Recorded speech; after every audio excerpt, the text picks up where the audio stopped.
Bapa di sorga, kami bersyukur karena sore ini kami boleh melakukan kembali ibadah sebagaimana biasanya. Kami masih merindukan ibadah bodily presence fellowship sebagaimana yang dulu Tuhan anugerahkan kepada kami. Namun saat ini adalah masa di mana kami memasuki masa transisi sebelum saat itu tiba bagi kami.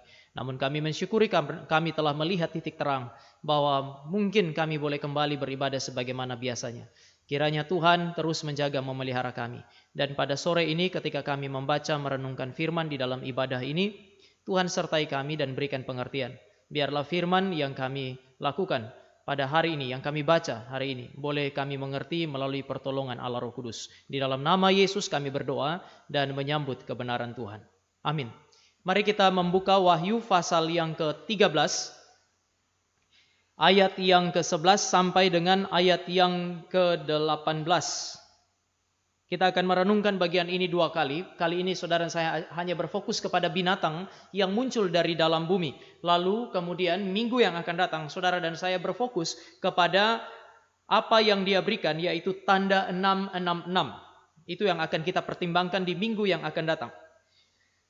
Dan aku melihat seekor binatang lain keluar dari dalam bumi dan bertanduk dua sama seperti anak domba, dan ia berbicara seperti seekor naga. Dan seluruh kuasa binatang yang pertama itu dijalankannya di depan matanya.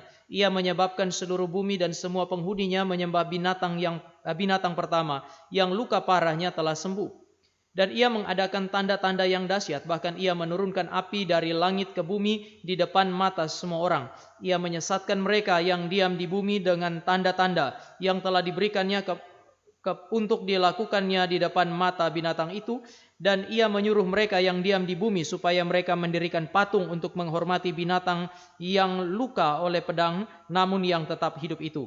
Dan kepadanya diberikan kuasa untuk memberikan nyawa kepada patung binatang itu, sehingga patung binatang itu berbicara juga dan bertindak begitu rupa sehingga semua orang yang tidak menyembah patung binatang itu dibunuh. Dan ia menyebabkan sehingga kepada semua orang, kecil atau besar, kaya atau miskin, merdeka atau hamba, diberi tanda pada tangan kanannya atau pada dahinya. Dan tidak seorang pun yang dapat membeli atau menjual selain daripada mereka yang memakai tanda itu, yaitu nama binatang itu atau bilangan namanya. Yang penting di sini ialah hikmat. Barang siapa yang bijaksana, baiklah ia menghitung bilangan binatang itu. Karena bilangan itu adalah bilangan seorang manusia dan bilangannya ialah 666. Saudara, hari ini saudara dan saya berbicara mengenai binatang yang keluar dari dalam bumi. Minggu yang lalu saya bicara mengenai binatang yang keluar dari dalam laut. Kita bicara mengenai seperti seekor monster yang keluar dari dalam laut dalam rupa yang sangat mengerikan.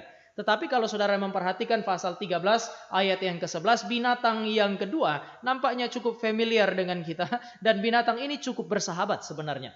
Sekali lagi, kalau saudara dan saya melihat ada perbedaan. Namun saya mau mengingatkan kepada Bapak Ibu dan saya bahwa kitab Wahyu adalah kitab apokaliptik, penuh dengan simbol dan angka-angka yang menyimbolkan sesuatu, sehingga menafsirkan kitab ini tidak bisa dilakukan secara hurufiah. Saudara harus memahami simbol untuk memahami maknanya. Tetapi untuk memahami simbol, saudara tidak boleh memasukkan makna yang asing atau simbol-simbol yang asing, pengertian-pengertian yang asing ke dalam teks. Untuk memahami simbol, saudara dan saya harus melihat baik ke dalam kitab Wahyu sendiri atau kitab-kitab lain di dalam Alkitab, Perjanjian Lama, Perjanjian Baru, maupun ke dalam tradisi orang Yahudi, sehingga kita memperoleh pemahaman yang lebih baik mengenai kitab ini. Nah, mari sekarang saudara dan saya masuk ke dalam pembahasan mengenai binatang yang keluar dari dalam bumi. Di situ dikatakan bahwa binatang ini seperti anak domba. Kita perlu menggarisbawahi itu. Ayat 11, dan aku melihat binatang lain keluar dari dalam bumi dan bertanduk dua sama seperti anak domba. Sama seperti anak domba di dalam pasal yang kelima ayat 7-14. Dan anak domba di sana itu yang dimaksud adalah Yesus Kristus. Jadi saudara bisa lihat bahwa binatang yang membujuk manusia untuk melawan Allah ini, waktu dia muncul itu mirip sekali dengan Yesus Kristus. Tetapi meskipun dia mirip dengan Yesus Kristus, ketika dia berbicara, Ketika dia bersuara, suara yang keluar dari binatang yang mirip Yesus Kristus, mirip anak domba ini, ternyata suara naga. Jadi penampakan luar itu mirip seperti Yesus Kristus, namun ketika bersuara, dia tidak bisa menutupi suara itu. Dia menyuarakan suara naga. Di dalam konteks Alkitab, bersuara, berkata-kata itu mengandaikan apa yang ada di dalam pikiran. Berarti dia menyuarakan pikiran-pikiran naga. Binatang yang mirip dengan Yesus Kristus ini tampak luarnya seperti Yesus Kristus, tetapi apa yang dia katakan sama seperti naga, dan tindakannya adalah pelayanan kepada monster laut yang mengerikan, yang saudara dan saya bahas minggu yang lalu, dan juga melayani naga itu. Maka saya mengajak saudara untuk masuk ke dalam pemikiran yang pertama. Jika minggu yang lalu monster laut itu terlihat sebagai musuh, jadi saudara, begitu saudara lihat, saudara langsung kenali dia sebagai musuh. Ini berbeda dengan binatang yang hari ini saudara dan saya baca. Hanya berdasarkan ayat 11, saudara dan saya sulit untuk mengidentifikasi dia sebagai musuh. Saudara dan saya akan melihat dia sebagai sahabat. Kenapa? Karena dia mirip seperti anak domba. Maka saya bilang, ini adalah iblis yang menyamar sebagai malaikat terang. Jika saudara dan saya tidak berhati-hati, maka saudara akan menerima dia, membiarkan dia ada di dalam jemaat. Dia bekerja di dalam jemaat untuk menghancurkan jemaat. Saudara, siapa dia? Dia adalah nabi palsu yang digerakkan oleh spirit antikristus. Minggu yang lalu saya bicara mengenai kekuatan politik, pemimpin politik, sistem politik, bangsa dan rakyatnya yang digerakkan oleh spirit antikristus sehingga mereka melawan Kristus. Mereka melawan gereja, menganiaya, membinasakan mereka. Hari ini saudara dan saya nanti bisa bandingkan dengan pasal 16 ayat 13-14. Pasal 19 ayat 20, pasal 20 ayat 10 kitab Wahyu. Saudara akan menemukan bahwa yang digambarkan di sini adalah nabi palsu. Nabi-nabi palsu yang muncul di tengah-tengah umat Allah. Mereka menebar racun penyesatan. Namun racun penyesatan ini disampaikan dengan begitu halus. Tidak kelihatan, tersamar dengan sangat baik. Sehingga kalau saudara dan saya tidak memanfaatkan hikmat Tuhan, sebagaimana disaksikan di dalam ayat 18, kalau saudara dan saya tidak melakukan ujian yang ketat, maka saudara dan saya bisa terjebak untuk menerima racun penyesatan ini sebagai kebenaran. Dan saudara dan saya akhirnya mengalami kebinasaan. Sekali lagi, binatang yang muncul dari dalam laut, monster itu, terlihat jelas sebagai musuh. Tetapi kalau saudara dan saya bicara mengenai binatang yang kedua, dari luar dia tampak seperti sahabat. Dia tampak tidak membahayakan. Tetapi ketika saudara dan saya membiarkan dia ada di dalam, maka dia akan menebar racun penyesatan. Dalam bentuk yang sangat tersamar, bahkan mungkin dia mengutip-ngutip ayat Alkitab, dia membicarakan seolah-olah itu adalah tafsiran yang benar terhadap kebenaran firman Tuhan. Namun ketika engkau dan saya menerima dia, engkau dan saya akan disesatkan. Ketika engkau dan saya menerima apa yang dia ajarkan sebagai kebenaran, maka engkau dan saya akan dituntun ke dalam jalan yang membawa engkau dan saya kepada kebinasaan. Maka firman Allah yang dipalsukan atau kebenaran atau kata-kata yang merupakan pemutarbalikan kebenaran firman Allah. Ini yang harus dia lakukan untuk menghancurkan gereja. Ini bukan pengalaman baru. Di dalam Taman Eden, iblis sudah melakukan hal ini. Dia pakai ular untuk apa? Untuk memalsukan kebenaran firman Allah. Memutarbalikan kebenaran firman Allah. Supaya apa? Supaya manusia mengalami kebinasaan. Dia tahu firman memberi hidup. Maka dia harus memutarbalikan firman Allah. Supaya engkau dan saya mati. Saudara, karena firman Allah itu begitu penting, maka ketika Roh Kudus itu datang, dia hadir sebagai roh kebenaran. Roh kebenaran adalah roh yang menginspirasikan kebenaran. Firman Allah yang ada di tangan saudara dan saya, menginspirasikannya kepada para nabi dan para rasul, sehingga kitab suci ini ada di tangan kita. Firman Allah ada di tangan kita. Roh Kudus adalah roh kebenaran yang membuka pikiran kita supaya saudara dan saya mengerti kebenaran firman Allah. Ini disebut sebagai iluminasi, pencerahan yang dikerjakan oleh Allah Roh Kudus supaya saudara dan saya mengerti kebenaran. Roh Kudus adalah roh kebenaran yang memimpin saudara dan saya menghidupi kehidupan gerejawi sebagai umat Allah berdasarkan apa? Berdasarkan kebenaran. Kebenaran adalah kebutuhan yang tidak boleh tidak dipenuhi. Kebenaran adalah sesuatu yang tidak boleh tidak ada di dalam kehidupan gerejawi. Kita butuh ini. Kita butuh kebenaran supaya kita kenal Allah yang benar dan selamat. Kalau saudara tidak kenal Allah yang benar, saudara tidak mungkin selamat. Maka kalau iblis mau menghancurkan kehidupan gerejawi, dia akan mengacaukan kebenaran supaya saudara dan saya tidak kenal Allah yang benar. Saudara dan saya butuh kebenaran supaya setelah saudara dan saya selamat, saudara dan saya bisa bertumbuh. Tetapi iblis akan mengacaukan apa yang disebut sebagai kebenaran supaya engkau dan saya tidak bertumbuh. Iblis tahu bahwa saudara dan saya butuh kebenaran supaya engkau dan saya bisa bersaksi. Maka dia akan mengacau balaukan gereja dengan menyelipkan hal-hal yang tidak benar ke dalam gereja. Supaya apa? Supaya gereja tidak kenal Allah yang benar. Supaya gereja tidak menikmati keselamatan. Supaya gereja tidak bisa bertumbuh. Dan pada akhirnya gereja tidak bisa bersaksi. Ini adalah sesuatu yang begitu mengerikan. Maka nabi palsu, ajaran-ajaran yang palsu merupakan cara iblis untuk bekerja menghancurkan gereja dari dalam. Ini adalah peringatan bagi saudara dan saya sebagai hamba Tuhan maupun sebagai jemaat.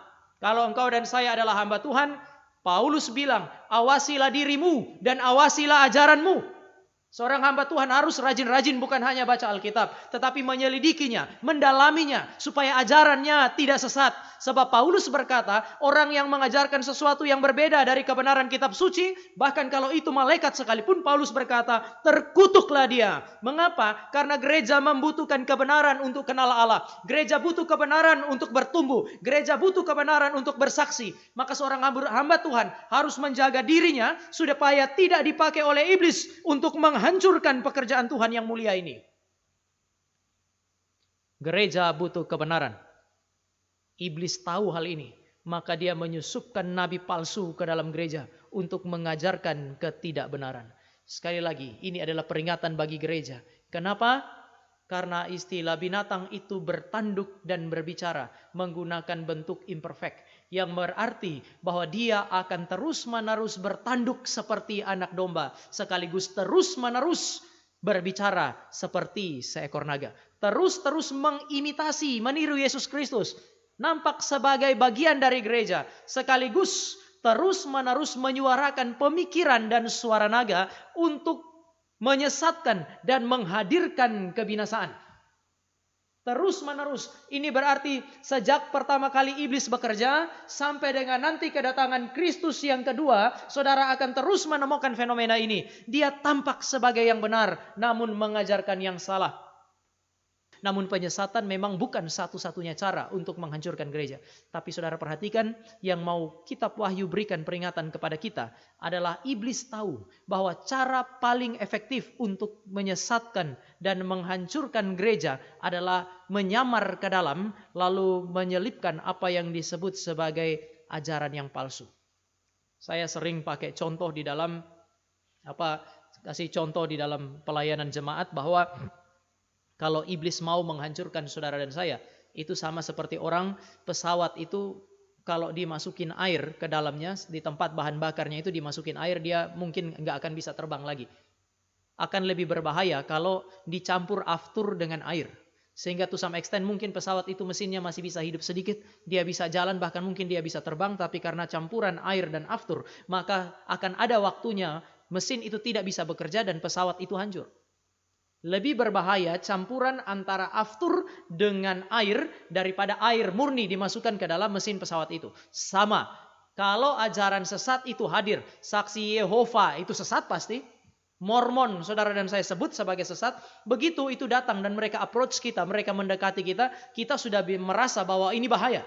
Tetapi kalau dia datang pakai Alkitab, mengaku sebagai pendeta, kemudian kalau saudara lihat Wahyu pasal 13, dia bikin mujizat, dia melakukan hal-hal yang spektakuler, saudara akan merasa dia hamba Tuhan yang benar.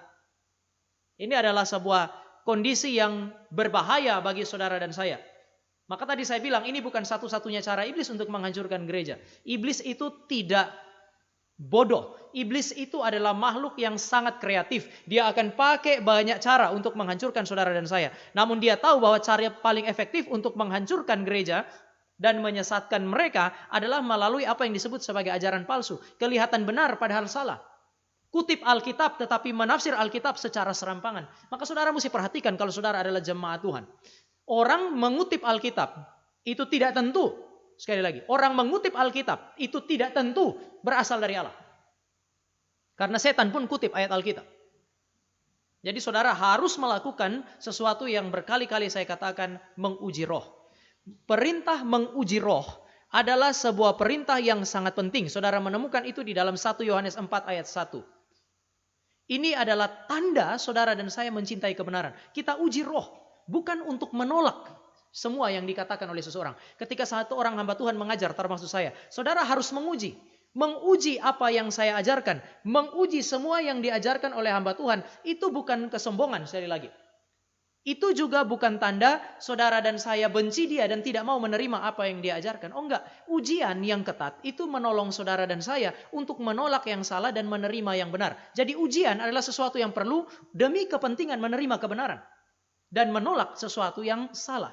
Maka ini sekali lagi sesuatu yang penting sebagai tanda kita cinta kebenaran. Karena kita cinta kebenaran, maka yang kita mau cuma kebenaran. Kita harus uji supaya saudara dan saya dapatkan itu kebenaran saja. Dan hal-hal yang tidak benar itu bisa disingkirkan.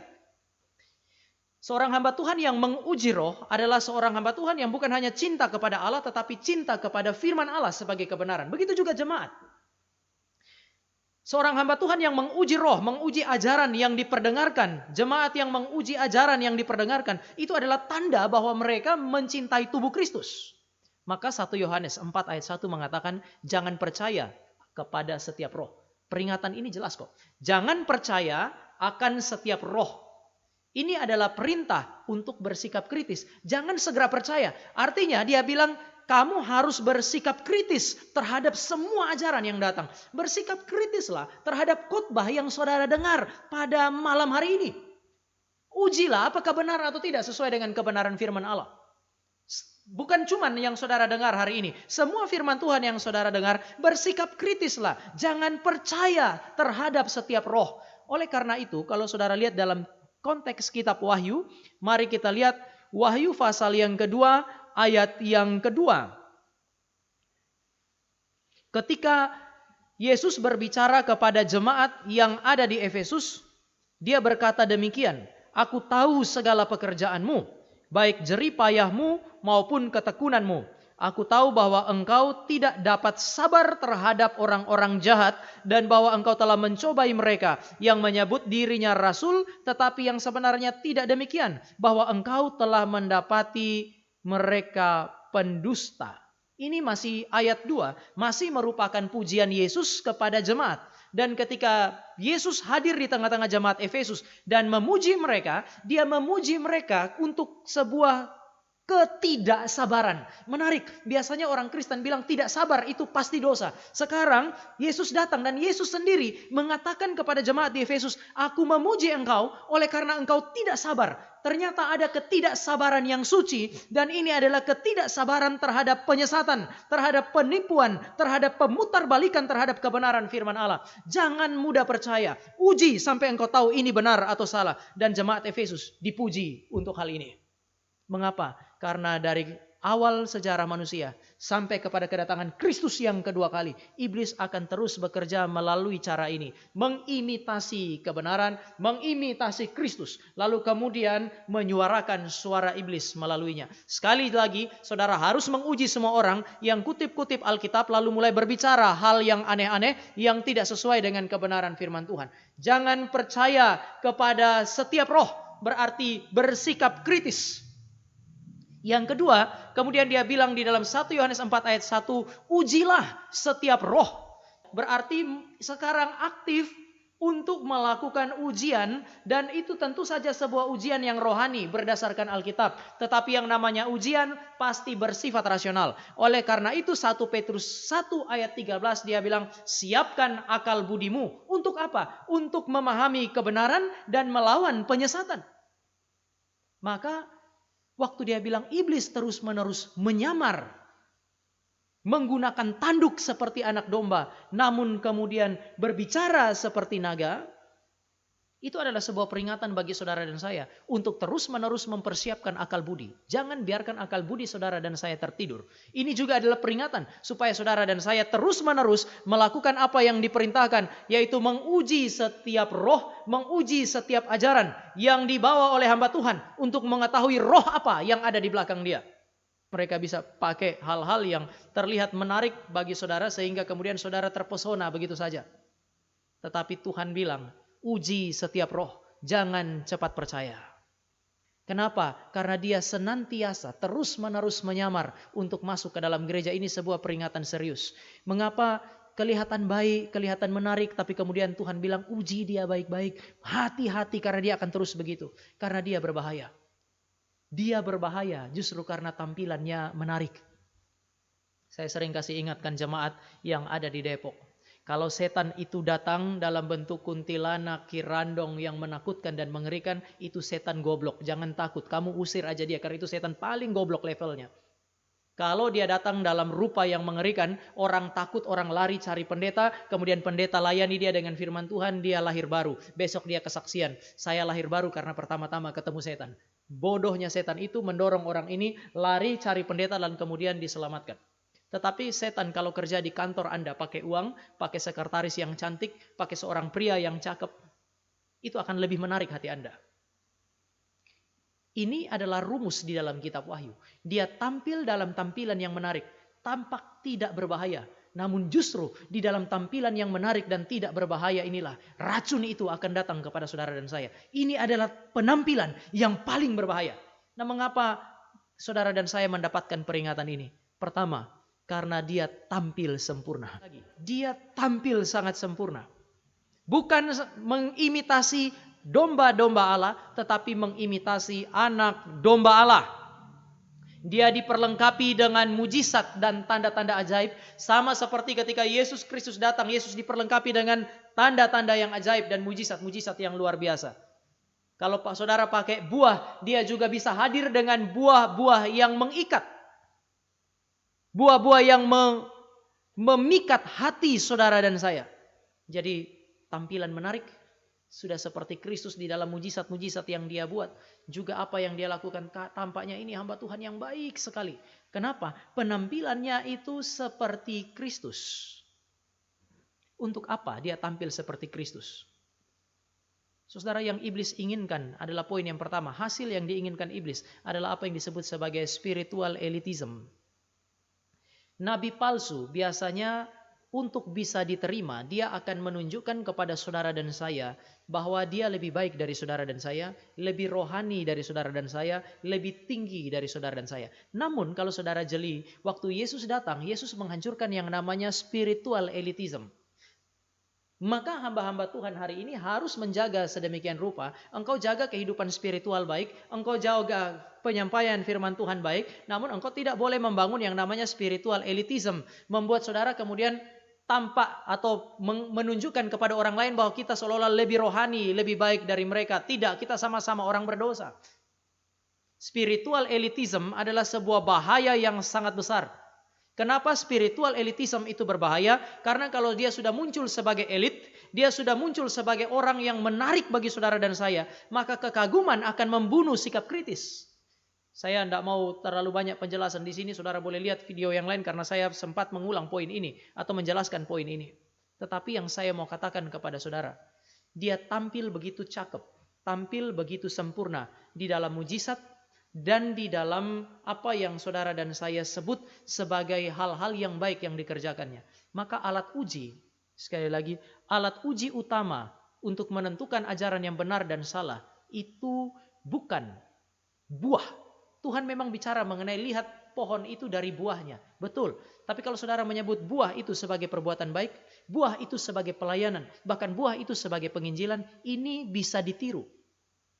Semua murid Kristus memang pasti akan melayani Tuhan. Semua murid Kristus akan menginjili. Semua murid Kristus akan menghasilkan perbuatan-perbuatan baik. Tetapi tidak semua orang yang melakukan perbuatan baik, melakukan pelayanan dan melakukan penginjilan itu murid Kristus. Yudas contohnya. Maka saya bisa bilang bahwa buah adalah alat uji. Tetapi buah bukan alat uji utama karena ini bisa ditiru. Sama seperti juga Wahyu memberi peringatan kepada saudara dan saya. Mujizat dan tanda seringkali dipakai sebagai alat untuk mengkonfirmasi nabi yang sejati. Tetapi saudara dan saya tidak bisa percaya begitu saja kepada seseorang oleh karena dia bikin mujizat. Kenapa? Karena iblis bisa meniru mujizat dan tanda. Jadi ini memang bisa menjadi alat yang dipakai oleh Tuhan. Buah, mujizat dan tanda untuk seolah-olah mengkonfirmasi. Namun alat uji utama bukan itu. Oleh karena itu maka kalau saudara dan saya baca Wahyu pasal 13 tadi, di situ dikatakan bahwa dia mirip sekali dengan Kristus, bikin mujizat. Itu sesuatu yang begitu luar biasa.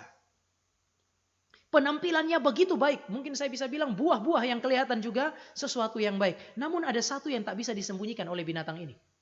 Semua dia bisa tiru kecuali satu. Dia tidak bisa menyuarakan suara yang lain kecuali suara naga. Jadi dia sudah tiru semua, begitu bicara masih suara naga. Jadi sekali lagi, banyak hal dia bisa tiru kecuali satu. Kebenaran firman, dia tidak bisa tiru. Karena memang dia datang untuk memalsukan itu. Maka saudara, karena ini tidak bisa ditiru, maka justru inilah alat uji utamanya. Alat uji utama yang harus saudara dan saya pakai untuk kemudian menentukan mana datang dari Tuhan, mana bukan, adalah ajaran. Kenapa? Iblis bisa memalsukan mujizat, iblis bisa memalsukan tanda dan buah, tetapi dia tidak dapat menyembunyikan pikiran dan suara naga di dalam ajaran-ajaran itu. Ajaran adalah alat uji. Maka kenapa waktu saudara dan saya lihat misalnya evening fellowship sebelumnya, khotbah-khotbah sebelumnya lebih bersifat analitis. Karena menganalisa ajaran adalah alat untuk membongkar topeng binatang ini. Sekali lagi, binatang ini pakai topeng yang begitu sempurna. Maka menganalisa ajaran yang dia sampaikan itu menjadi alat ukur paling utama untuk membongkar topeng dan menemukan wajah aslinya. Saudara dan saya sebagai orang Kristen harus belajar kebenaran dengan teliti. Belajar Alkitab dengan teliti. Belajarlah teologi dengan teliti. Teologi yang benar saudara pelajari dengan teliti. Supaya apa? Supaya saudara punya bekal. Saudara dan saya punya alat untuk menguji, menganalisa semua ajaran yang disampaikan oleh seorang hamba Tuhan. Belajar baik-baik. Jangan bergantung sama hamba Tuhan. Banyak jemaat itu bergantung sama hamba Tuhan. Dia tahu mana benar, mana tidak berdasarkan kata hamba Tuhan. Jadi kalau kemudian ada orang tanya, kenapa kamu lakukan itu? Loh itu karena, kalau jemaat Depok itu karena Pak Tama bilang begitu. Lah Pak Tama itu bukan Tuhan. Dia hamba Tuhan yang tidak bisa berfirman. Dia hamba Tuhan yang berusaha untuk menafsir firman. Maka saudara harus menguji tafsirannya benar atau tidak. Saudara harus belajar firman Tuhan dengan baik. Alat uji utama untuk membongkar siapa binatang ini atau wajah asli di balik topeng yang begitu baik yang dia pakai, itu adalah menganalisa ajarannya. Maka saudara perlu bersyukur kalau ada hamba-hamba Tuhan yang mau capek-capek menganalisa ajaran, lalu kemudian mereka membongkar ketidakbenaran di dalam ajaran tertentu. Ketika beberapa pendeta di Indonesia ini membongkar ajaran-ajaran palsu, mulai dari duit tunggal dibongkar, wah banyak orang marah gitu. Saudara mesti melihat mana yang benar, Tritunggal atau duit tunggal. Kalau saudara percaya duit tunggal, saudara bukan Kristen. Jadi ini yang dipertaruhkan gitu. Justru inilah suara iblis yang dimasukkan ke dalam gereja.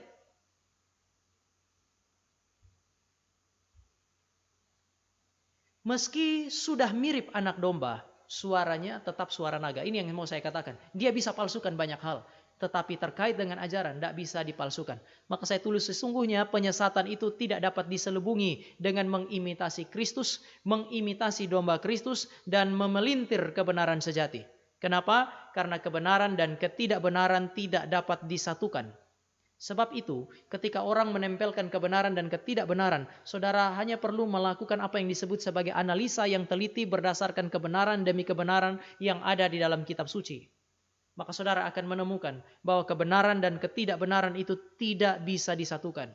Ada orang yang bilang kalau satu pendeta mengajar duit tunggal, satu mengajar tritunggal, itu cuma perspektif saja, omong kosong. Itu kecuali Alkitab mereka berbeda. Kalau Alkitabnya sama, saudara harus menemukan Allah yang sama, karena Allah yang sama lah yang memberikan kitab suci. Ini bukan masalah perspektif, ini masalah satu benar, satu salah. Maka saudara harus menguji mana yang benar, tritunggal atau duit tunggal. Dua ini tidak dapat disatukan. Saudara tidak bisa bilang duit tunggal itu benar, tritunggal itu juga benar. Ini pikiran yang sama sekali kacau. Saudara harus sekali lagi menguji setiap ajaran. Dan mendengarkan dan menguji setiap ajaran adalah prasyarat bagi pertumbuhan rohani. Saudara bukan hanya lepas dari apa yang disebut sebagai penyesatan. Tapi kalau saudara mau bertumbuh, saudara harus belajar kebenaran dengan teliti untuk bisa menguji mana benar dan mana salah. Makin saudara teliti, makin saudara peka benar dan salah, saudara bisa menguji benar dan salah. Itu tanda saudara bertumbuh. Karena Yesus Kristus itu juga belajar. Yesus Kristus juga menguji. Kalau kita bertumbuh berarti kita makin serupa dengan Kristus. Makin serupa dengan Kristus di dalam banyak hal. Tetapi termaksud di dalamnya, di dalam menguji setiap roh. Yang kedua, mengapa binatang ini berbahaya? Karena dia itu mirip dengan anak domba, biasanya saudara dan saya akan menerima dia sebagai bagian dari domba-domba Tuhan. Dia tidak pernah bisa menjadi domba Tuhan karena dia menyuarakan suara naga. Dia berpikir dengan pikiran naga.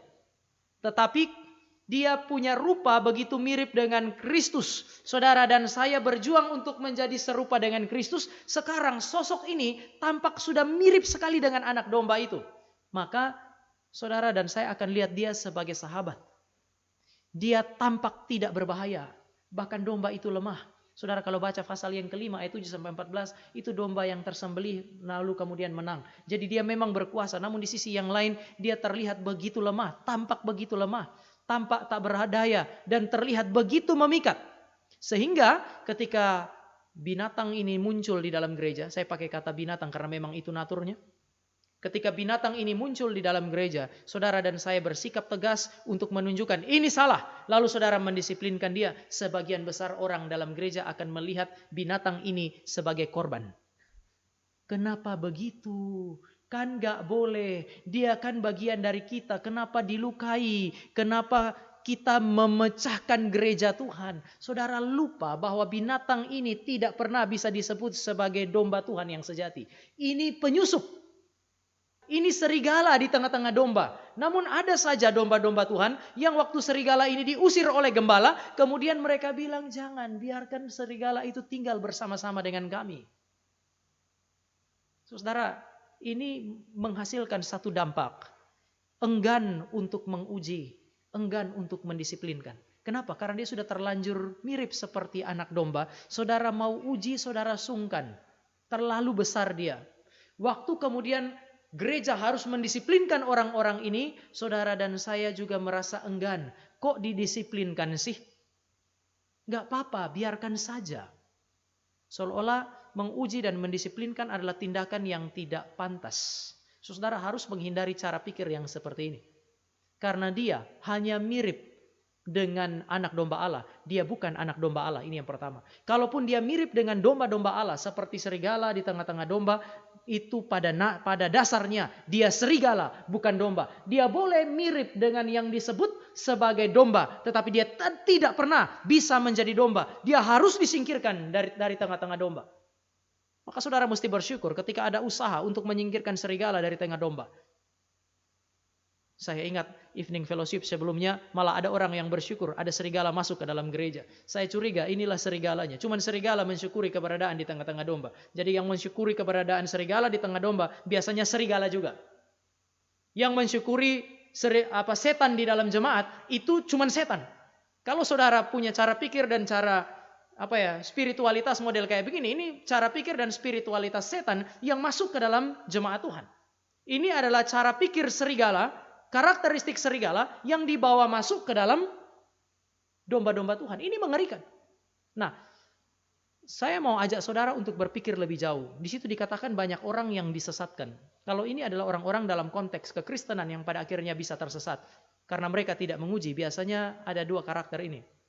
Pertama, banyak orang menghidupi kehidupan Kristen yang dangkal. Sekali lagi, kita bisa terjebak di dalam kehidupan Kristen yang terlalu dangkal. Saking dangkalnya, kita mudah terpesona oleh tampilan. Begitu dia bikin mujizat, langsung kita, saudara bayangkan kalau saudara adalah orang Kristen yang hidup di Mesir pada zaman Musa. Begitu Musa bikin mujizat, ahli nujum bikin mujizat, saudara akan bilang sama Musa, itu saudara kita. Tolong, jangan diusir. Mari kita terima dia sebagai bagian dari umat Allah. Kenapa? Coba lihat dia bikin mujizat. Dan saudara tidak bisa berlaku demikian. Allah memisahkan dengan sangat tegas. Namun kalau saudara adalah orang Kristen yang dangkal, maka kedangkalan pemikiran kita membuat kita terpesona dengan tampilan. Hal-hal yang spektakuler. Saudara tidak peduli dengan esensi.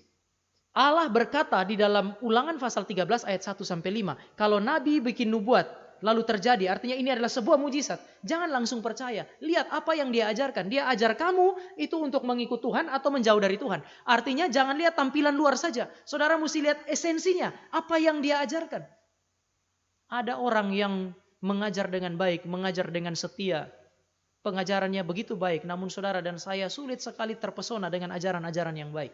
Kadang-kadang ajaran yang baik itu saudara anggap rumit dan saudara ingin singkirkan dari dalam gereja. Aduh, kok sudah capek belajar dari kerja dari Senin sampai dengan Jumat, Sabtu Minggu belajar di gereja kok rumit benar sih? Kompleks sekali. Saudara, ini menunjukkan kedangkalan berpikir kita sebagai orang Kristen. Kita tidak peduli esensi kekristenan. Yang saudara dan saya pentingkan itu cuma tampilan. Sehingga saudara lebih menyukai hamba-hamba Tuhan yang kemudian bisa bikin saudara tertawa dari awal khotbah sampai akhir khotbah. Kalau mau begitu saudara lebih tepat tidak usah datang ke gereja, nonton YouTube, stand up komedi dan kemudian masalah selesai. Tapi kalau saudara ingin mencari persekutuan di dalam gereja dan persekutuan itu dipimpin berdasarkan kebenaran, maka yang saudara cari mesti yang esensial, ajaran yang benar. Tapi juga bukan hanya dangkal. Lebih parah daripada itu, di dalam gereja juga ada orang-orang yang menghidupi spiritualitas Kristen, kehidupan Kristen seperti orang-orang yang bodoh. Saking bodohnya mereka itu mudah ditipu, bahkan menikmati tipuan. Paulus bilang di zaman akhir nanti akan muncul orang-orang di dalam gereja yang lebih mencintai dongeng. Mereka mencintai dongeng dan bukan mencintai isi kebenaran firman Allah atau isi iman yang kompleks. Saudara, iman Kristen itu luar biasa. Di satu sisi dia sederhana namun dia dalam juga. Di dalam kesederhanaannya saudara bisa selamat dengan percaya Yesus sebagai Tuhan dan Juru Selamat. Namun apa yang saudara dan saya imani di dalam iman Kristen itu kompleks. Saudara percaya Allah Tritunggal. Saudara dan saya percaya Yesus Kristus punya dua natur. Natur Allah dan natur manusia. Dia Allah sejati, manusia sejati. Menjelaskan ini sesuatu yang kompleks. Tetapi seringkali saudara dan saya tidak peduli dengan isi ajaran yang kompleks. Isi iman yang kompleks. Saudara dan saya lebih suka dongeng. Ada satu gereja yang saya yakin gereja palsu itu. Mulai dari liturgis sampai dengan song leader. Memimpin puji-pujian sambil bawa botol. Kemudian sambil jemaat menyanyi itu mereka nyanyi pegang botol, pegang itu lalu kemudian mulai tangkap dan memasukkan sesuatu ke dalam botol. Setelah sudah selesai lalu pemimpin pujian bilang selama kita menyanyi tadi kami liturgis, saya liturgis dan juga song leader yang lain ini melakukan sebuah mujizat, yaitu kami menangkap setan dalam ruangan ini dan masukkan ke dalam botol. Setan goblok yang bisa masuk dalam botol. Entah kegoblokan yang sudah double. Saudara lebih suka, saudara lebih terpesona dengan ini. Saudara terpesona dengan dongeng. Saudara menikmati dongeng. Dan dasar kita orang-orang yang ada di timur ini adalah orang-orang yang cenderung kepada mistis. Maka kita lebih suka yang kayak begini. Ada orang tangkap setan, masukin dalam guci, masukin dalam botol. Saudara sementara dipermainkan oleh setan. Setan itu bersifat spirit. Dia itu roh. Saudara masukin dalam botol, dia keluar lagi. Kalau dia tinggal dalam botol, ini setan bodoh. Tapi banyak orang yang percaya setan bodoh. Saya lebih suka orang-orang seperti ini yang dimasukin dalam botol daripada setan. Maka saudara dan saya harus menghidupi spiritualitas Kristen yang cerdas. Sama seperti malaikat, saudara tidak bisa kurung dalam botol. Demikian juga. Setan, saudara tidak bisa kurung dalam botol. Setan, saudara bilang ada di dalam guci dan seterusnya. Saudara lebih percaya kepada mistis. Itu kenapa spiritualitas kita lebih mirip spiritualitas agama-agama yang bukan Kristen. Tapi kalau saudara dan saya menghidupi kehidupan Kristen yang dangkal dan bodoh, saudara dan saya memang lebih mudah ditipu oleh ajaran sesat. Maka apa yang dikatakan oleh ayat 18? Orang-orang Kristen harus menjadi orang yang bijak. Untuk mengerti siapa binatang itu. Dia akan mengerti angka itu 666. Dia akan berhati-hati. Tetapi dia juga bisa bersikap tegas. Untuk bisa menguji, saudara harus belajar dengan serius. Supaya saudara menjadi peka. Saudara memiliki kemampuan untuk menguji roh. Dan saudara memiliki keberanian untuk menegur mana benar dan mana salah. Sekali lagi, saudara butuh kebenaran. Mempelajari kebenaran secara serius untuk bisa menemukan, bisa membedakan yang asli dari yang palsu. Namun kalau saudara berjumpa hari ini dengan hamba Tuhan yang bijak, hamba Tuhan yang berhati-hati, hamba Tuhan yang tegas, biasanya orang akan bilang sombong. Justru karena dia bijak, justru karena dia hati-hati, justru karena dia tegas. Sementara waktu serigala itu datang dan menyuarakan suara setan, mereka akan bilang, ini saudara. Saya tidak tahu. Kalau saudara menghidupi spiritualitas seperti ini, saudara menempatkan diri di dalam bahaya. Kita berdoa jangan membawa kami ke dalam pencobaan, tetapi dengan membiarkan orang-orang seperti ini, ajaran sesat ada di dalam gereja, tanpa teguran, tanpa ujian, saudara menempatkan diri dalam pencobaan. Setan belum ajak saudara ke dalam pencobaan, saudara sudah cari sendiri pencobaan dan masuk ke dalamnya. Ketiga, mengapa binatang ini berbahaya? Karena ajarannya, kata-katanya menyesatkan dan membunuh. Kata-kata yang keluar tidak merepresentasikan firman. Artinya, dia tampak seperti seorang hamba Tuhan, tetapi kalau saudara uji berdasarkan firman Allah, apa yang dia ajarkan sebenarnya tidak sesuai dengan apa yang ada di dalam kebenaran firman Tuhan. Dia tidak merepresentasikan firman. Dia tidak kemudian mengajarkan apa yang ingin Allah ajarkan kepada saudara dan saya. Tetapi kata-katanya lebih merepresentasikan kata-kata dan pemikiran naga yang mematikan dan membunuh. Tetapi supaya saudara dan saya percaya, maka Wahyu 13 ayat 13 sampai 14 itu kemudian menunjukkan kepada saudara dan saya bahwa binatang ini diperlengkapi oleh iblis dengan tanda dan mujizat.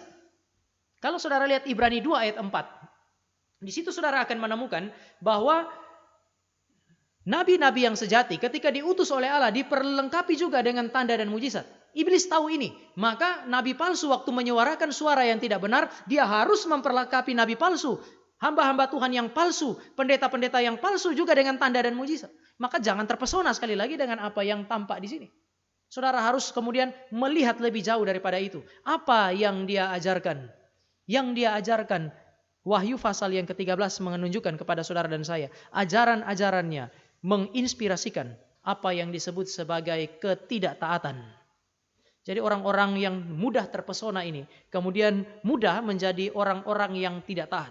Ayat 14 sampai 15 saudara akan menemukan di situ bahwa kemudian nabi palsu ini mengajak orang-orang untuk menyembah binatang yang pertama. Melalui penyembahan kepada binatang yang pertama, mereka akan menyembah sang naga. Jadi diarahkan kepada penyembahan berhala, diarahkan kepada ibadah yang palsu, penyembahan yang palsu. Tetapi saudara-saudara, ini akan kita bahas lebih detail di dalam pertemuan minggu yang akan datang mengenai angka 666 ayat 16 dan 17. Dan ia menyebabkan sehingga kepada semua orang, kecil atau besar, kaya atau miskin, merdeka atau hamba, diberi tanda pada tangan atau pada dahinya. Saudara, ada yang bilang tanda pada tangan dan dahi itu chip. Sekali lagi kita menolak ini karena kalau saudara melafsirkan simbol ini berdasarkan kebudayaan masa lalu, kalau saudara hidup di masa ini dan saudara kalau pakai pintu ajaibnya Doraemon, saudara muncul pada abad pertama lalu saudara bilang ini yang dimaksud oleh Yohanes adalah chip, langsung pingsan itu jemaat. Kenapa? Karena jemaat mula-mula tidak tahu apa itu chip. Maka sudah pasti ini bukan chip. Saudara mesti menafsir berdasarkan konteks perjanjian lama atau konteks perjanjian baru. Di dalam kitab Wahyu sendiri ketika berbicara mengenai 144.000 umat Allah, itu kemudian orang-orang ini juga menggunakan tanda atau meterai dari anak domba. Di mana? Di dahi. Kalau saudara bilang umat pilihan tanda ini adalah tanda lahiriah. Jadi tanda dari binatang ini adalah tanda yang lahiriah, ada di tangan dan ada di dahi, dan itu adalah chip. Maka saudara juga mesti bilang tanda di dahi umat pilihan Allah itu juga chip. Karena sama-sama pakai tanda. Tetapi kalau saudara lihat di dalam konteks perjanjian lama, di tangan kanan dan di dahi itu ada di dalam Ulangan pasal 6 ayat 4 dan seterusnya. Dengarlah hai Israel, Tuhan itu Allah kita, Tuhan itu esa. Lalu kemudian ajarkanlah itu kepada anak-anakmu dan seterusnya. Tuliskanlah itu dan kemudian dikatakan di tangannya, di dahi dan seterusnya. Itu tentu saja oleh orang Israel tidak dipahami hurufiah. Sampai hari ini saudara nggak ketemu orang Israel itu kemudian tulis satu nama di jidatnya dia atau di tangannya dia. Memang mereka kadang-kadang pakai semacam kotak itu diikat di kepala mereka dan kemudian ada ayat-ayat yang dimasukkan ke situ. Betul. Tetapi ini bukan chip dan seterusnya. Lalu apa yang sementara dibicarakan? Saya kasih kesimpulan minggu yang akan datang saudara dan saya akan renungkan lebih jauh atau pikirkan lebih jauh. Tanda di dahi memberi petunjuk kepada saudara dan saya bahwa penyesatan itu masuk begitu dalam sehingga mempengaruhi cara pikir.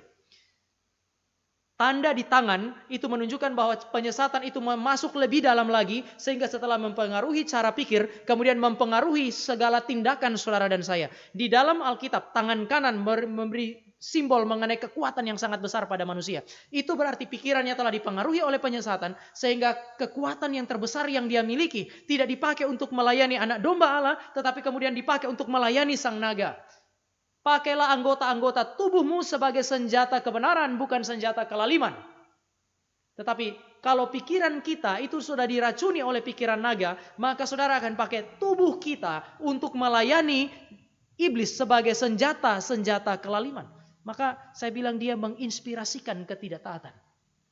Nabi palsu akan membuat saudara dan saya tidak taat kepada kebenaran firman Allah. Ketika orang mengajarkan kebenaran, saudara akan benci kepada orang-orang yang mengajarkan kebenaran.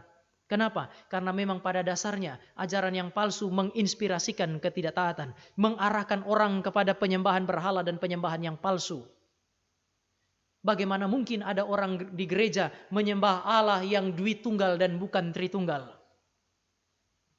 Membentuk cara pikir dan cara hidup yang tidak memuliakan Allah, lalu menawarkan apa yang disebut sebagai kemudahan hidup melalui cara pikir dan cara hidup tersebut. Mari kita lihat sebentar Wahyu pasal yang ke-13 ayat 16 dan 17. Dan ia menyebabkan sehingga kepada semua orang, kecil besar, kaya atau miskin, merdeka atau hamba diberi tanda pada tangan kanannya atau pada dahinya.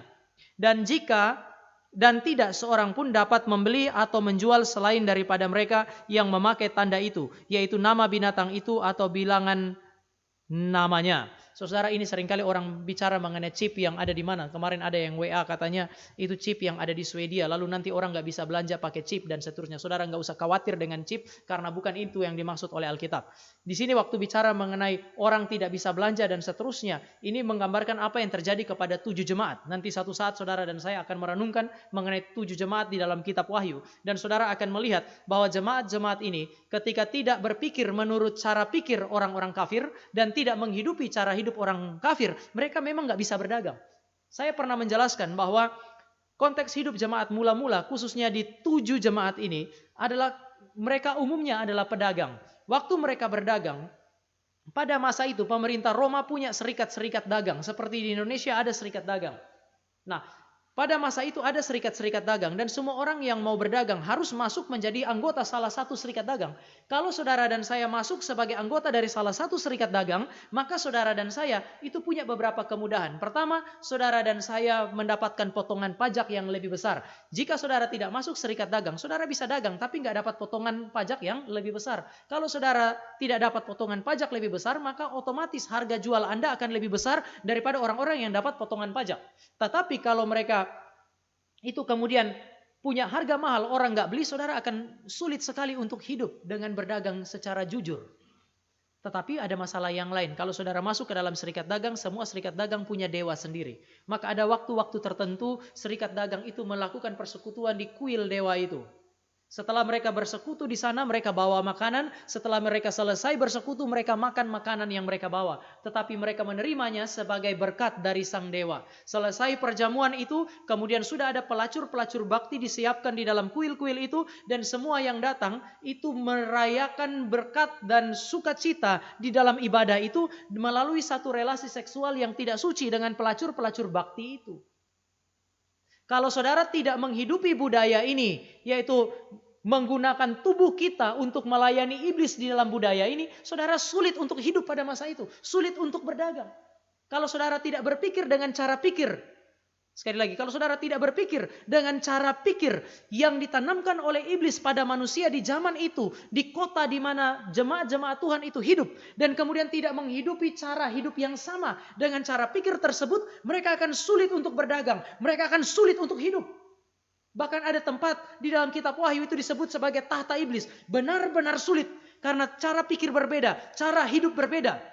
Itu berarti mereka tidak punya tanda binatang itu di dalam pikiran mereka. Tidak punya tanda binatang itu di dalam tubuh mereka. Diwakili oleh tangan kanan mereka. Maka hidup mereka begitu sulit. Hari ini saudara dan saya bisa aplikasikan ini? Bisa. Kalau saudara ada di dalam kantor yang kebudayaannya atau lingkungan pekerjaan yang budayanya adalah korupsi, saudara mau hidup jujur, pada saat saudara hidup jujur, pada saat itu saudara sulit untuk hidup di dalam kultur itu. Ini yang saya bilang. Dia membentuk cara pikir, cara hidup, membentuk satu kebudayaan, satu kultur dalam konteks sistem tertentu. Begitu saudara hadir dalam sistem itu, karena saudara tidak bisa lari, saudara mesti kerja di sistem itu. Kalau saudara ikut sistemnya, maka saudara dapatkan kemudahan.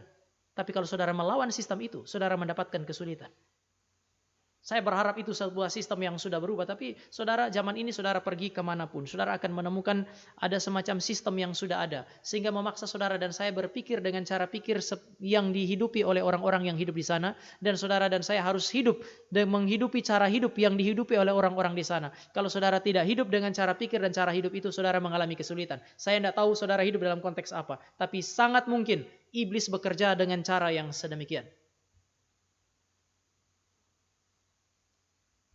Yang keempat, yang terakhir, dia menghadirkan tantangan dan aniaya. Saya tulis di situ salib, aniaya sebagai konsekuensi ketaatan. Di dalam teks yang saudara dan saya baca, binatang yang terlihat cakap itu, yang terlihat tidak berbahaya itu, bisa menghadirkan aniaya di dalam gereja. Gereja bisa teraniaya oleh karena pekerjaan binatang ini. Tapi saya kira hari ini mungkin saudara dan saya tidak dianiaya oleh nabi palsu mungkin, namun salib dalam konteks yang kedua. Tantangan dan kesulitan hidup jika mempertahankan identitas, cara pikir, dan cara hidup Kristen. Ya, itu pengalaman gereja Asia Kecil pasal 2, pasal 3 saya sudah cerita. Pengalaman gereja modern juga mungkin saudara akan menghadapi ini.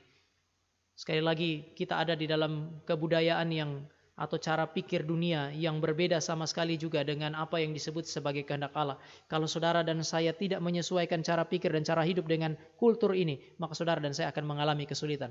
Ini berbahaya sekali bagi kita karena dia menawarkan kemudahan. Dia menawarkan kenikmatan bagi saudara dan saya. Dan kalau saudara dan saya menghidupi hidup yang benar, saudara menghadapi kesulitan demi kesulitan di dalam kehidupan kita. Tetapi pertanyaannya sekarang adalah, apakah saudara mempersiapkan diri untuk menguji oknum di balik binatang ini? Apakah saudara telah mempersiapkan diri untuk menguji setiap ajaran, termasuk ajaran yang disampaikan hari ini? Apakah saudara mempersiapkan diri untuk kemudian menjalani hidup suci sebagaimana yang dikehendaki oleh Allah? Apakah saudara juga telah mempersiapkan diri untuk kemudian kalau menghadapi hidup suci maka saudara akan mendapatkan apa yang disebut sebagai salib, aniaya atau tantangan kesulitan hidup yang membuat hidup kita tidak mudah? Apakah saudara dan saya mempersiapkan diri untuk itu atau tidak? Namun kitab Wahyu pasal 12, pasal 13 menceritakan fakta hidup ini. Aniaya dan kesulitan-kesulitan hidup jika saudara dan saya gagal untuk berpikir menurut cara pikir dunia dan gagal menghidupi pengalaman hidup dunia ini. Kiranya Tuhan memberikan bijaksana bagi saudara dan saya untuk memahami semua ini. Minggu yang akan datang kita akan belajar mengenai angka 666. Mari kita berdoa. Kami bersyukur karena hari ini kami punya waktu untuk belajar sekali lagi mengenai kebenaran firman. Dan kami bersyukur kami boleh melihat bahwa iblis bekerja bukan hanya melalui aniaya. Pekerjaan yang paling berbahaya adalah ketika dia membiarkan nabi-nabi palsu masuk ke dalam gereja. Hamba Tuhan palsu masuk ke dalam gereja. Rasul-rasul yang palsu masuk ke dalam gereja. Pendeta-pendeta palsu ada di dalam gereja. Namun di dalam kemalasan, entah sengaja atau tidak sengaja, mereka mengajarkan sesuatu yang bukan kebenaran firman Allah. Iblis bersuka cita atasnya. Namun kami diperintahkan untuk berhati-hati. Diperintahkan untuk mengawasinya. Oleh karena suaranya, ajarannya tidak dapat dipalsukan. Biarlah berikan kami kepekaan sebagai orang Kristen, supaya makin lama kami memiliki kemampuan untuk memahami mana benar dan mana tidak. Memahami mana yang merupakan ancaman bagi iman dan mana yang akan menolong kami untuk bertumbuh. Berkati kami Tuhan, pelihara hidup kami, supaya pikiran kami sesuai dengan apa yang difirmankan Tuhan, dan hidup kami sesuai dengan kehendak Tuhan. Di dalam nama Yesus kami berdoa. Amin.